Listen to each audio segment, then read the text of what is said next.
Et on va terminer aujourd'hui. Parce qu'on continue quand? Le dimanche prochain. Je vais vous dire une chose.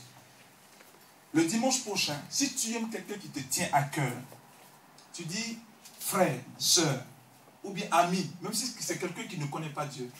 Parce que moi, même si c'est quelqu'un qui est européen, vous lui dites viens écouter quelqu'un qui parle de la part du Seigneur. Il y a une parole prophétique pour toi. Amen. Et cette parole prophétique, on va revenir sur ce qu'on a commencé aujourd'hui. Et cette parole prophétique va changer ta destinée, va changer ta vie. Et comprenez que ce que je suis en train de vous dire, peuple de Dieu, prenez les messages ainsi. Dans l'église, il n'y a pas de bishop, archibishop ou truc. Non, ça n'existe pas. Amen. Une chose, il y a 5 ministères. Ok? Amen. Et ces 5 ministères, quand vous avez affaire à un pasteur, il peut prêcher le même message que je suis en train de vous prêcher. Il va le prêcher dans le ministère pastoral. Pour votre édification.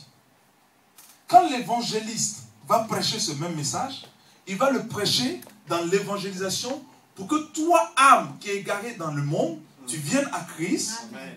Et tu acceptes et tu décides, tu t'engages vers le Seigneur. Amen. Vous comprenez ce que je dis? Amen. Quand le prophète va venir pour pouvoir nous donner un message prophétique, tu vas voir toute ta vie. C'est pour ça qu'on trouve que peut-être des prophètes sont grands. Non. C'est que tu vas voir tout le résumé de ta vie dans tout le message qu'il est en train de donner. Et c'est un message qu'on appelle un message prophétique. Amen. Et ce message prophétique, si tu le saisis par rapport à son ministère, tu le saisis dans ton cœur, c'est un message qui va pouvoir transformer ta vie et te faire grandir. Excusez-moi du terme que je vais employer, mais te faire grandir dans le prophétique. Parce que le prophétique, c'est une vie. Et c'est une vie que Dieu a annoncée sur ta vie. Il annonce que, par exemple, toi, dans ta vie, tu seras toujours heureux. Il annonce toujours dans ta vie que toi, tu te marieras. Il annonce toujours dans ta vie que tu auras toujours le bonheur, tu seras très très riche. Et un jour, le processus du prophétique et de l'esprit dans ta vie t'emmène vers la richesse. Amen. Amen. Amen. Bien. Alléluia. Amen. Parce que quand Dieu annonce, il met tout le mécanisme, toute la machine spirituelle derrière toi pour que tu puisses arriver à ce qu'il a dit. Amen. C'est pour cela, quel que soit le temps, sa parole s'accomplira. Amen. Yes. Alléluia. Amen. Et le premier ministère, qui est le ministère de l'apôtre, c'est lui. L'apôtre, quand il vient, dans le message que je suis en train de vous donner, l'apôtre, quand il vient dans l'église, ça vous donne qu'est-ce que c'est que chaque ministère à peu près, par rapport à ce que je vous dis. L'apôtre, lui, vient, il est là sur l'église, mais il est là, il pense pas à vous seulement, mais il pense à toute l'église dans les nations. Vous comprenez? Il pense que vous êtes les enfants de Dieu. Ceux qui sont aussi ici avec des voisins, l'apôtre pense aussi que lui aussi, ils font partie de la même famille.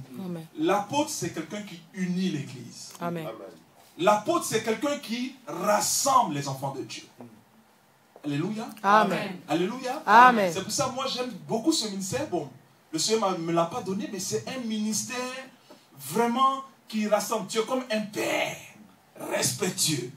Un père pour plusieurs églises. C'est pour cela que vous allez voir la plupart des apôtres, ils ont 3, 4, 15, 20, 25, 30 églises. À la fois. Mais quand lui il apporte son message est un message d'union. Alléluia. Amen. Est-ce que la parole de Dieu te fait du bien? Amen. Le verset 6. Il y aura un abri. C'est en cela, peuple de Dieu, que vous serez abrités. Alléluia. Amen. Pour donner de l'ombre contre chaleur du jour, pour servir de refuge et d'asile contre l'orage et la pluie. C'est l'introduction de mon message qui finit comme ça. Regardez. Il dit, malgré que tu aies tout ça, la vision, la force, le Saint-Esprit, tout le mécanisme de l'Esprit pour avancer, il dit, malgré cela, ce que tu as reçu de Dieu, c'est un abri. Contre quoi? La pluie, l'orage, plein de choses qui vont arriver que tu ne pourras même pas comprendre. Ne cherchons pas à comprendre en profondeur les choses, mais cherchons à être sur l'abri du Très-Haut. Amen. Gloire à Jésus. Alléluia. Amen. Vous comprenez l'esprit de ce message? Amen. Qui n'a pas compris? C'est tout simple ce que je suis en train de dire. C'est simple ou c'est pas simple? C'est très simple. C'est très simple, très profond, très puissant et glorieux pour ta vie. Amen. Parce que l'homme, dans son instinct naturel, n'aime pas la simplicité. Vous savez, je l'ai testé dans mes églises en Afrique. Le jour que je prêche, que je dis, on va prendre l'huile pour oindre l'église, l'église est doublement pleine. Mais le jour que je commence à enseigner, je dis, écoutez, rentrez dans la profondeur de la parole, Dieu va faire. Et un jour, je rends ce dernier témoignage pour dire que ne soyez pas influencés parce que nous allons, après, je pense, la prédication, faire l'offrande. On était dans l'église et mon apôtre, parce que j'ai un apôtre au-dessus de moi, qui dirige toutes les églises, qui me dit, Ruben, comme tu parles bien, tellement que tu parles bien, l'église est en effervescence et les gens y donnent. Il y a beaucoup de choses qui se passent dans l'église. Je l'ai regardé, je dis, apôtre, il dit oui. La fin de l'année, après le 24-31, c'est toi qui dois donner le dernier message de l'année. Et on va faire une enveloppe blanche et une enveloppe grise. Tu annonces ça, comme je te dis. Mais je suis allé. J'ai dit au peuple de Dieu, voici l'enveloppe blanche. Vous mettrez l'offrande et l'argent qui vous tient à cœur pour la maison de Dieu. Pour bénir, c'est-à-dire tu fais un vœu à Dieu. Et l'enveloppe grise, tu mets tous tes soucis, toutes les choses négatives dans ta vie qui t'est arrivé. C'était en 2002. Tu écris tout ça dedans et 2003 sera meilleur pour toi. Alléluia. Amen. Donc, les chrétiens, vous voyez, quand vous dites ce genre de choses, le chrétien n'aime pas les choses simples. Il aime les choses compliquées. Comme il a vu enveloppe blanche et enveloppe grise, il a dit ça, il y a un mystère de Dieu dedans. Il n'y avait pas de mystère de Dieu. Alléluia. Amen. Parce que si je leur disais, envoyez l'enveloppe directement blanche, donnez pour le Seigneur, ils n'allaient pas le faire. Il a dit non, ça c'est comme d'habitude. Mais j'ai dit enveloppe blanche et enveloppe grise. Dans l'enveloppe grise, on va les brûler. Parce qu'on va écraser tous vos problèmes. Et l'enveloppe blanche, je vais prier spécialement là-dessus. Donc les chrétiens. Mais ce jour-là, on n'avait jamais eu d'offrande comme ça de toute l'existence de l'église. J'ai vu des enveloppes épaisses comme ça, remplies de billets de banque, beaucoup d'argent, des millions. Jusqu'à même à la fin, entre hommes de Dieu, on s'est battu sur l'argent. Alléluia. Amen. Ce qui m'a prouvé encore que ce n'était pas de Dieu. Alléluia. Amen. Amen. Amen. On s'est battu. Mais pourquoi moi j'ai 1 million? Toi tu as combien? Toi tu as combien? Toi tu me donnes. Pourquoi j'ai ça? C'est moi-même qui ai parlé. Alléluia. Amen.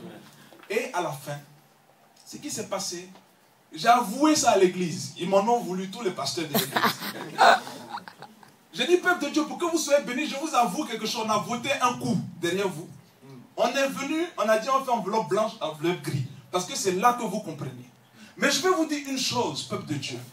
Il faut que vous grandissiez dans la maturité de l'esprit. Ce n'est pas ça qui détermine votre bénédiction. Yeah. Ça, ce n'est pas la vision de la vie en Jésus-Christ. Amen. Ça ne doit pas être votre vision. La vision doit être Jésus-Christ et sa grâce et tout ce qui manifeste. Amen, amen. Amen. Alléluia. Amen. Est-ce qu'on peut se tenir debout? Bien. Amen.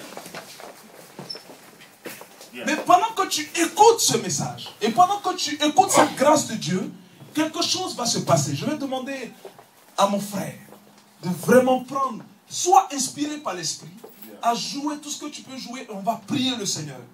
Mais je vous rappelle une chose, le dimanche prochain, ce sera un dimanche spécial pour toi. Ça a déjà commencé aujourd'hui. Toujours. Je ne vous dis pas, ce n'est pas par influence de vous dire que dimanche prochain, ce dimanche, est quelque chose de spécial pour vous. À partir de ce dimanche, chaque jour est spécial pour vous. Amen. Moi, quand je me lève le matin, toujours est spécial. Parce que ma pensée, mon esprit travaille. Je ne pense plus au passé, je pense au présent. Qu'est-ce que tu vas me donner, Seigneur, dans l'avenir? Qu'est-ce que tu m'as promis? Qu'est-ce que tu m'as accordé? Amen. Ce que tu m'as accordé, Seigneur, tu vas me le donner. Comme un enfant, je me lève, papa, je veux déjeuner. Papa, je veux la belle maison. Papa, je veux la belle voiture. Papa, je veux avancer. Papa, je veux le bon travail. Je veux le travail stable qui me donnera de construire.